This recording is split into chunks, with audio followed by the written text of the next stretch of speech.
Hello everyone and welcome back to Dawn of War 3 this time. It will be essentially a guideline to how to play the most meta Eldar possible. So first off, let's remove the Fog of War, that is always very useful.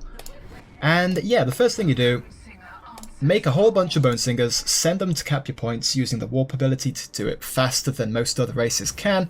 That's one of the natural advantages that the Eldar race have, is their worker is very nimble and fast, as it should be for Eldar, being the elfin in space kind of vibe going on. And as soon as you have the resources, aka pretty much as soon as you want to, you make, with one of your Bone Singers, a Webway Gate. Now this only works if you have equipped the Wraithlord command doctrine, which gives you the ability to relocate the Webway Gate in Tier 1. This means that you can have a bunch of basic units be better than they otherwise would be, because you can guarantee that they will be buffed with fleet of foot by the Webway Gate. Now you might think, why is simple movement speed such a big deal?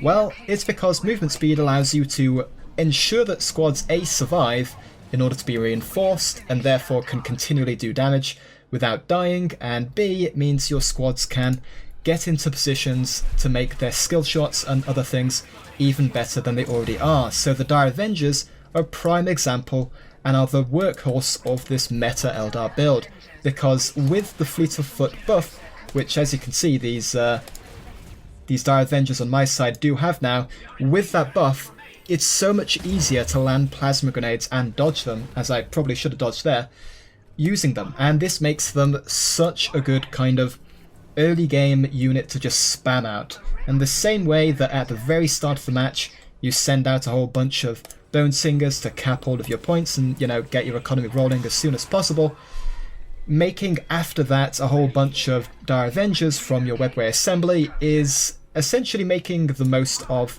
the Webway buff that you get from the get-go. And you might be thinking, why wouldn't you build a warrior portal straight off? The portal gives you access to Banshees, which are more specialised, potentially Dark Reapers if you want to go for them, or you could, you know, segue into Rangers if you really wanted to.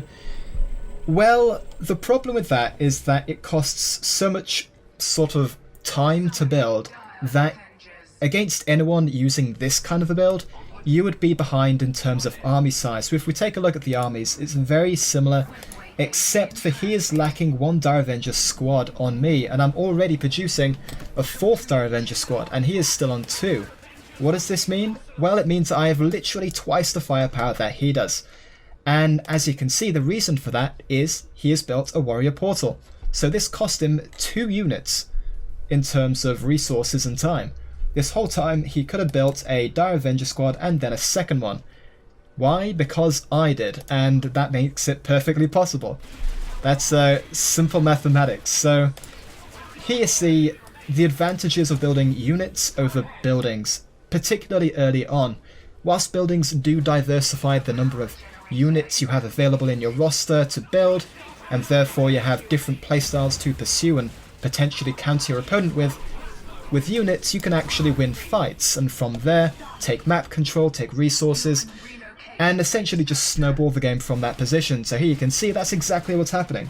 I'm able to preserve one of my Dire Avenger squads in the heavy cover, wipe out one of his squads, and if we take a look at the different army sizes, I'm on 23 pop cap and he is on 12. That is a big difference. Essentially I have twice the number of fighting troops that he does. Probably more actually. So I've got 4 squads, and yeah, he has 2 Dire Avenger squads. So at this point, as you can see, I moved up my Webway Gate to cover this, essentially the battlefield, as the Webway Gate in Tier 1 against most Tier 1 units, and sort of against some Tier 2 units, is very tough to get rid of. You would need some serious true damage or armor piercing damage to get rid of this very quickly.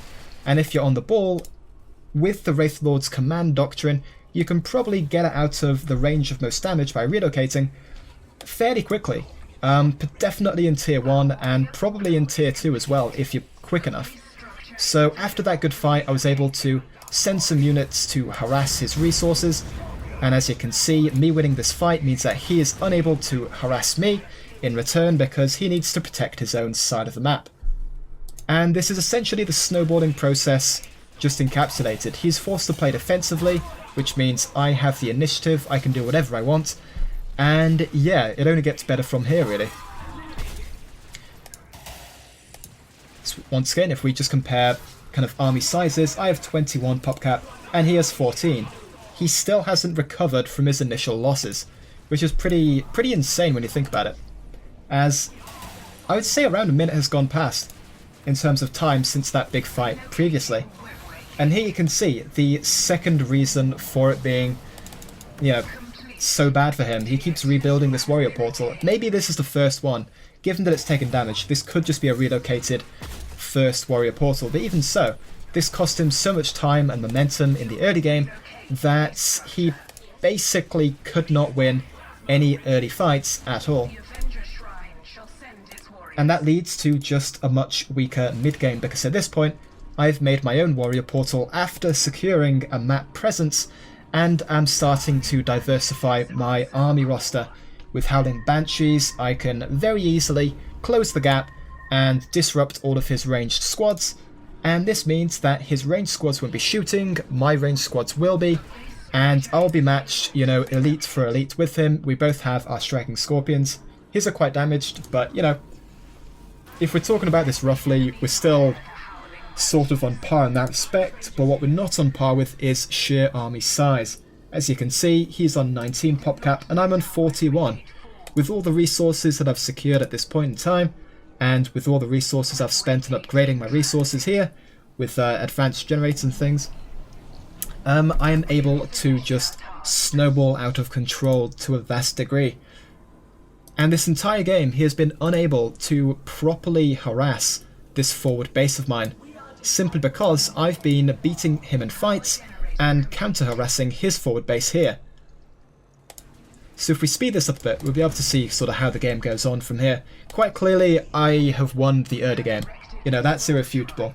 He's been on the back foot essentially this entire match, other than the first minutes of setting up. So what happens then?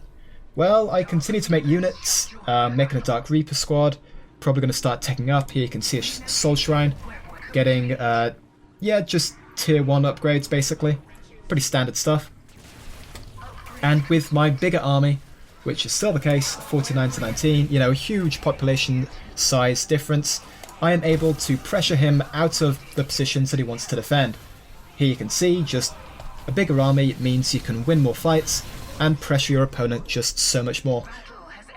And it's the same way that I was talking about early elites back in the open beta and why they're so important. Early elites, and more specifically having earlier elites on your opponent, it just means that you have an extra unit on top of your opponent. It means you have more damage, it means you can do more in, you know, less amount of time than your opponent can, and it just makes early fights so much easier to win.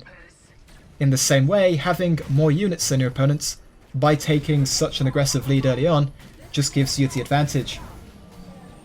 I mean, even now, after I've lost a couple of squads to this, you know, fairly godly falcon of his, I do save my Webway Gate, I'll just put it back to here. But even having taken so many losses to that falcon, because, you know, it's just a really good unit, this is his only fighting force, really. And if I'd known, I probably would have pushed the advantage to a, you know, a greater degree than I did. But at the moment, I'm just sort of like, well, I need anti-vehicular damage, so I invest in a sky portal and start making Vipers. At some point, at any rate. So, yeah. Oh, by the way, this has to be one of the most undervalued, underrated units in the game at the moment. I mean, to some extent it's understandable, because the Falcon exists in a building, the Sky Portal, which has two other units which are very underrated themselves, but probably for much better reasons. The Vipers being just a lot worse than the Land Speeders for general harassment. Whilst they do a different type of damage, anti-vehicular as opposed to the Land Speeders, you know, anti-infantry, they are definitely the worst unit out of the two, and, you know, they should be. They're cheaper, and they're just, you know, less of an investment than a Land Speeder.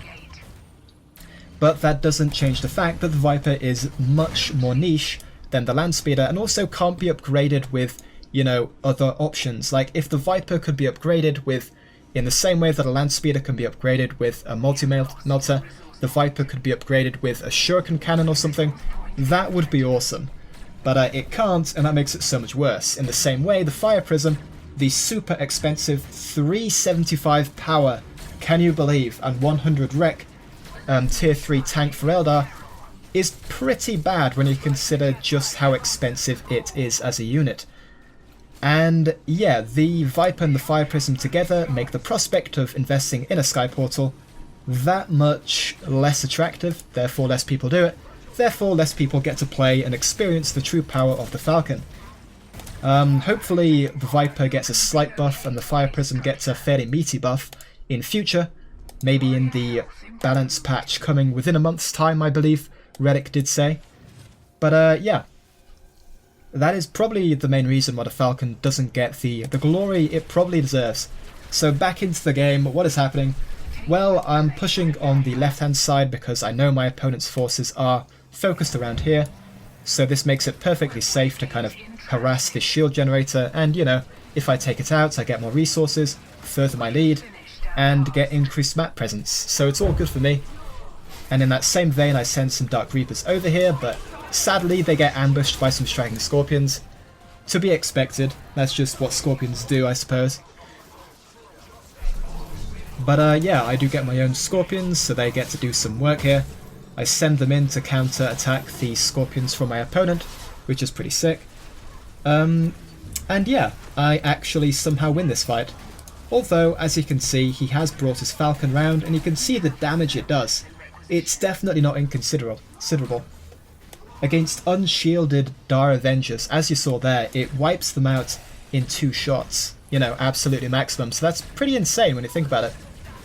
Fortunately, I'm starting to amass a good grouping, a good squadron of Vipers with their anti-vehicle damage, so I've definitely got the counter ready. I just need to, you know, actually inflict the damage on him. So once again, if we just compare kind of army sizes, this is probably the only time in the game where he has more army than I do, and that's just because his Falcon has been doing so much work. He's gotten a couple of free squad kills on my Dire Avengers and Dark Reapers with that Falcon, and yeah, that allows him to actually take some sort of a lead. So here you can see there's a whole bunch of Dark Reapers here, but you know, Farseer Maka, she doesn't really care. She knows what she's doing.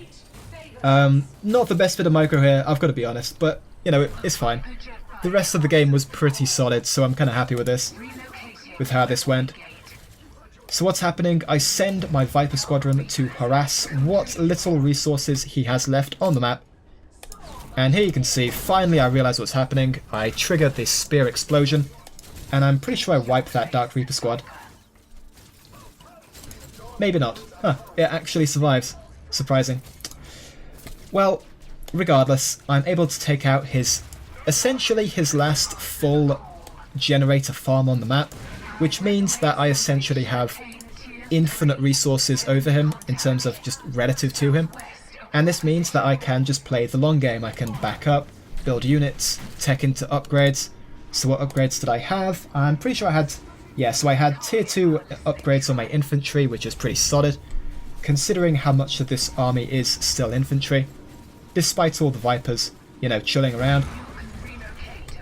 And this was easily the hairiest moment in the game. He made 2 Falcons, and yeah, Vipers being as bad as they are, 2 Falcons is a bit too much damage for them to take on, since the Falcon does good damage to both infantry and to even light vehicles such as the Viper and any other skimmers and bikes similar to them. So here we go, I was finally able to take out that second new Falcon, and at this point, you know, we're starting to retake the lead. I've still got all the resources over him. I have built generators onto, well, not that one because that's so expensive to do, but I have upgraded a lot of my resource generator farms, and this one I've held the entire game, which the opponent cannot say for the other one over here. As you can see here, I've got it held.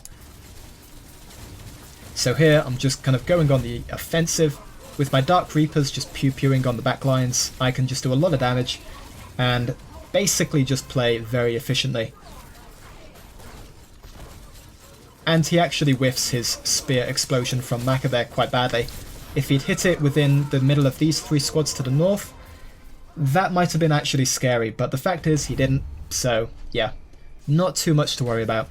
And here you can see, whilst I've got him distracted with all my Dark Reapers, I send the rest of my Vipers over to take out this final shield generator in order to secure all the reward money you essentially get from doing so. And from this point on, it's basically GG.